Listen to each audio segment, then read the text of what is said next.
Hello, welcome back to story time. We finished the day we met the Queen, so I've had a few votes and we're going to be reading The World's Worst Teachers. So, the first teacher that we're going to learn about is called Mr. Pent, and we're going to split his story in half, so it'll be half today, half tomorrow, okay? So, Mr. Pent's Balls is the name of the first chapter. Once upon a times table, there was a maths teacher called Mr. Pent. He certainly looked like a textbook maths teacher with his wire-rimmed glasses, brown suit and comb-over, which means that all his hair's been brushed over to one side. However, Mr. Pent was anything but your average maths teacher. And there's a picture of Mr. Pent. Oh no, he was one of the world's very worst teachers. That was because Mr. Pent's every waking moment was taken up with one dark obsession: balls. He had a deep loathing of them. But where did this strange fixation with spherical objects come from? Our story begins when Mr. Pent was still a child. It is easy to forget that teachers were once children, but in most cases they were. Some babies you knew immediately were destined to be teachers because they were born with a teacherly scowl of disapproval on their face. Normal baby, teacher baby. Now, just to prove that there's an exception to every rule, I'm going to put in a picture of me as a baby and you can judge for yourself. It's coming now. Okay. As soon as he was put in his cot, Baby Pent was counting the beads above his head. Soon he was writing complex mathematical equations on the wall with his alphabety spaghetti. It was when, as a toddler, he began giving his parents algebra homework that they knew for sure their little boy was destined to be a maths teacher. One day, when Master Pent was just 10 years old, and then it says at the bottom, 10, that's 2 times 5, 7 plus 3, 20 take away 10, or 50 divided by 5. He suffered a terrible accident. The boy was struck on the head by a ball, like King Flamingo's been here. Not just any ball, a demolition ball. As balls go, this has to be one of the biggest and heaviest that there is. After all, it's made of steel and swung from a crane to destroy buildings. Bish, bash, bosh. Being a child whose fate it was to become a maths teacher, it will not surprise you to learn that Master Pent had no time for toys or games or anything that might be considered fun. No, this mathematics-loving child filled his days with times tables, prime numbers, fractions, quadratic equations, trigonometry, and, for most of us normal folk, the absolute dreaded long division. In some countries, long division is actually a form of torture. No, not long division, anything but long division, I confess. One rainy afternoon, Master Pent was on his way home from his school maths club. Maths club was the world's most boring after-school club. Master Pent was, in fact, the only member.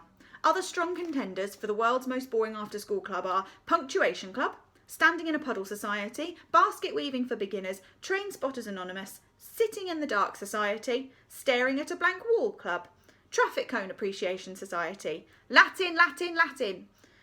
In Maths Club, Master Pent had just been learning all about pi, also known as the symbol, or 3.14. Pi is even more boring than it sounds, and it sounds cataclysmically boring. That was a hard word for me to say. It is a mathematical constant, the ratio of a circle's circumference to its diameter. I confess, I had to look that up as I spent all my time in maths daydreaming about cake. Are you asleep yet? If so, then good night. If not, read on. When Master Pent spotted a huge steel ball, he was eager to put to the test this whole circumference diameter nonsense. As he fumbled in his pencil case for his ruler, he failed to see that this huge steel ball was in fact swinging straight towards him at speed. Whoosh! It was meant to destroy an old block of flats that was standing right behind him. Instead, it struck the boy on the head. Hard. Really hard. Master Pent was knocked out cold. That was just as well, as the ball battered him into the air. Clunk, whiz, doof. He flew, interestingly enough, exactly 3.14 miles before smashing through the roof of a shed in the back garden. There we go. Poor Master Pent. Master Pent didn't wake up until a whole week later. He discovered he was in hospital with an incredibly sore, bandaged head. "Ouch!" he yelped. "My head hurts." The boy had to keep the bandage on for 6 whole months and looked as if he were wearing a nappy on his head. "Ha ha, nappy boy!" laughed the other kids. He harumphed. Ever since the fateful day of his accident, Pent detested balls of any kind. The sight of anything round was enough to bring back terrible memories of that great big steel ball. Gunk! So when he grew up and became a maths teacher, Mr. Pent was dismayed to find that in St. Aub's school, where he taught, there were balls, balls and more balls, each one reminding him of the worst day of his life. Balls here, balls there, balls everywhere. In the playground, footballs, tennis balls and even ping-pong balls would bounce at him from every angle. Boing, boing, boing. On spotting one, his eyes would all but pop out of their sockets. His face would go a shade of purple, his glasses would steam up and his comb-over would stick up on end. "Balls!" Mr. Pent would shout as he foamed at the mouth. The teacher's hatred was so great that he stuck warning signs up all over St. Aub's.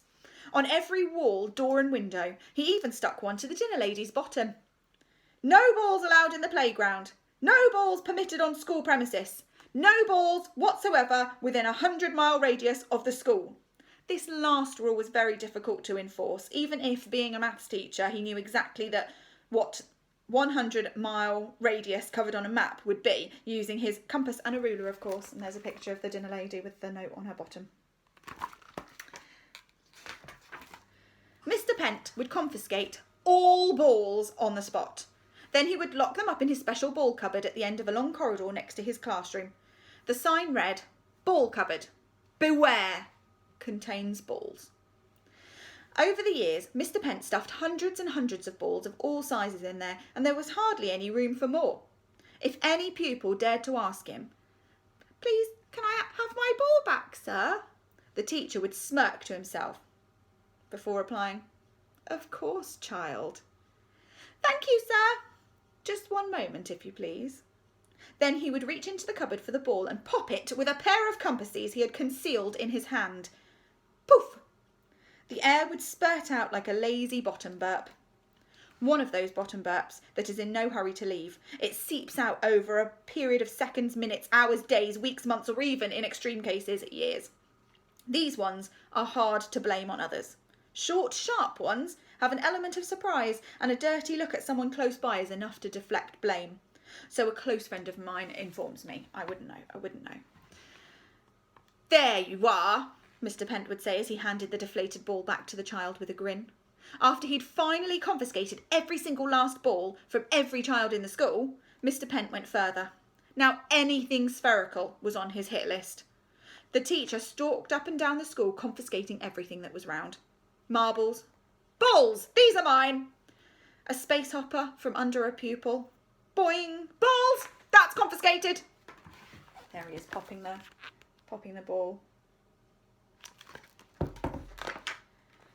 A gobstopper from the mouth of the gardener. "Balls! Spit that out!"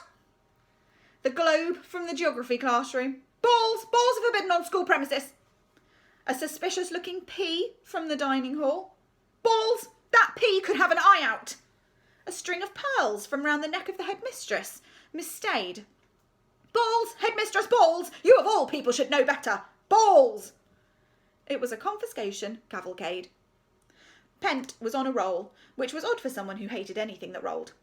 Things that came to a head the day a boy named Roland, who happened to have a rather round head, faced the full force of Mr. Pent's fury. "Balls! The globular shape of your head is in contravention of school rules." But sir," protested Roland, "it's not my fault that my head is round. I was born this way."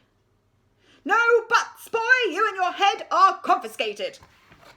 And there he is, picking him up, Roland. With that, Pent picked up the boy, tucked him under his arm, and marched off down the corridor before stuffing him into the cupboard. Squish, squash, squeeze. Bolt. "Let me out!" cried the boy. Please, I've got exams. Not until your head changes into a squarer shape. Balls. Needless to say, this was the tipping point for the pupils at St. Aub's. With their friend Roland still stuck in the cupboard, they were now furious with Mr. Pent. It was impossible to live under his tyranny a day longer. The most rebellious of all the pupils was a girl named, as luck would have it, Rebel. Rebel, who lived up to her name with her individual take on school uniform. She has hair scrunchies, a skinny tie, a short blazer, graffiti on her school bag, pop group badges, a puffy skirt, chunky shoes and colourful socks. There's a picture of her. Let me see. She decided to hold a secret meeting of all the kids at the school. No teachers allowed. During a lesson, Rebel whispered in her best friend's ear, "Everyone, meet after school in the park. Pass it on." This was passed from one child to another. Soon, the message became mangled. "Park meet in the school after everyone. Meet after the park, everyone in school. School everyone in the meet, park after." However, as soon as the bell rang for the end of school, ding, a rushing river of children ran to the park. Rebel climbed to the top of the climbing frame to address her fellow pupils. The girl was a natural rabble-rouser and spoke with an urgent energy that inspired all who heard her. There she was sitting on top of the climbing frame. "Have you had enough of Mr. Pent confiscating all our balls?" she cried. "Yes!" cheered the crowd. "Do you want to rescue Roland from the ball cupboard?" "Yes!" "Do we all need to get our own back on Mr. Pent?" "Yes!" "Are you with me?" "Yes!" I paused there, hoping that you said yes. Rebel expounded her plan. It was quite brilliant, but would only work if every single kid in St. Aub's played their part, and they would need to play it to perfection. That afternoon, all the kids left the park, excited about what tomorrow would bring. The bell rang for lunch break the next day. Ring! As the kids streamed out of the school building into the playground, Mr. Pent was on prowl, as always. "Balls, balls, balls!" he muttered to himself, his eyes darting around to spot one. On Rebel's signal, it was time for the pupils to begin phase 1 of their plan. A group of kids began playing football, another started playing cricket, still more played hockey, tennis, bowls, ping pong or even snooker. Any game you can think of that involves a ball, they played it, as noisily and boisterously as they could. Goal! Game, set and match! Pass the ball! Except there were no balls. Not one. The hundreds of kids were all taking part in a ginormous trick. Every single one of them was miming. Of course, Mr. Pent knew absolutely nothing of this scheme. How could he? The teacher could see all the kids running after a ball, kicking a ball, bowling a ball, hitting a ball, potting a ball. The thing was, he couldn't see a single ball. So we'll stop there and we'll find out whether Rebel's plan drives Mr. Pent out or teaches him a lesson. All right, see you tomorrow for the next section. Bye.